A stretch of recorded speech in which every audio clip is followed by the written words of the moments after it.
Welcome to Talkin Guitars. I'm John Southern, your host for Talkin Guitars.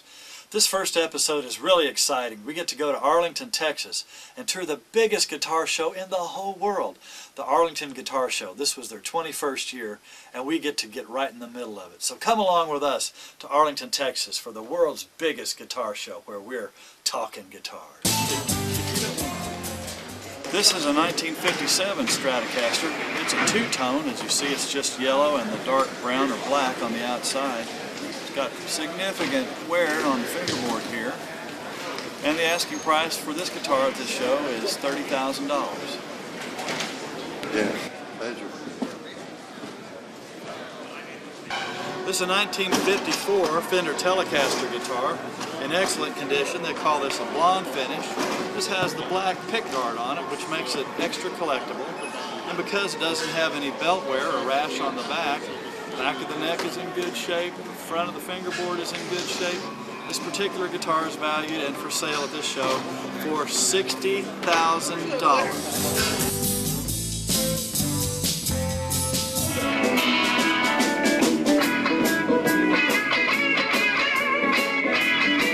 I'll go straight 17. That's the best I can do. All right. Hey, he's not from the IRS, is he? No, he's got that camera. Look at him. He's got the same shirt I got. We're all right, talking guitars. We're talking guitars, and we're buying and we're selling. We're selling amplifiers. You're not just talking. You're buying. We're buying. Potter told me before we came to the show, I told him I found one in Arkansas, and he said that it's worth $2,000, especially one in this condition. Probably worth $2,000. Seems ridiculous, doesn't it?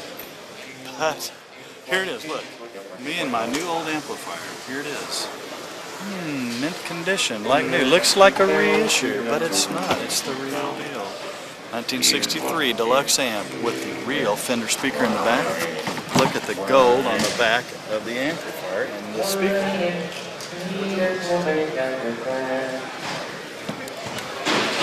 Pretty cool, I'm thinking.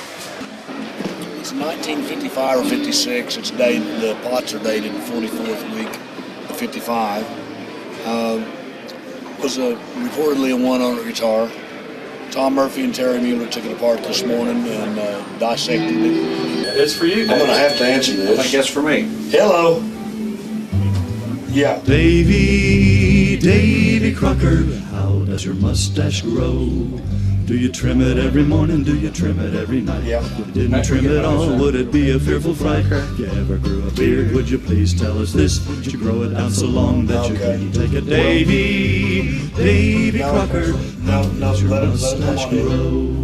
Yeah, just tell him the Don Rufato here to visit with and talk about some older style and some newer fancy Gibson guitars. Thanks for being with us today, Don. Thank you for joining us. You betcha. Thanks for the interview. Tell us about this guitar.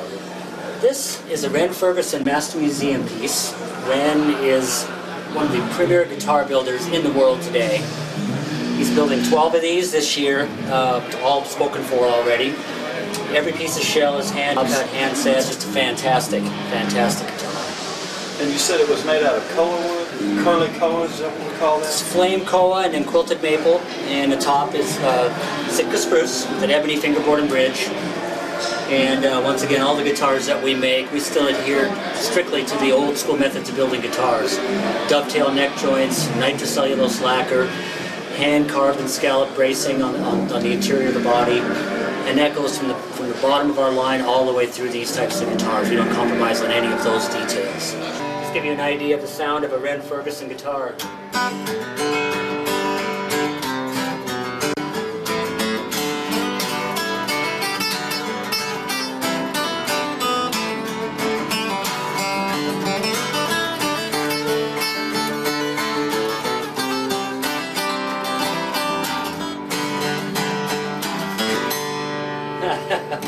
Yay, there you have it from the Gibson trailer. We're talking guitars. We'll be right back.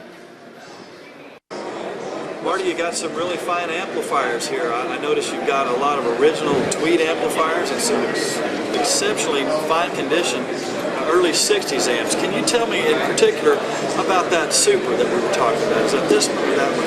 It's a 58 Super, John, 210, one of the rarer of the tweed amps, pretty hard to find, and wonderful sounding amps, known to be particularly good sounding amps.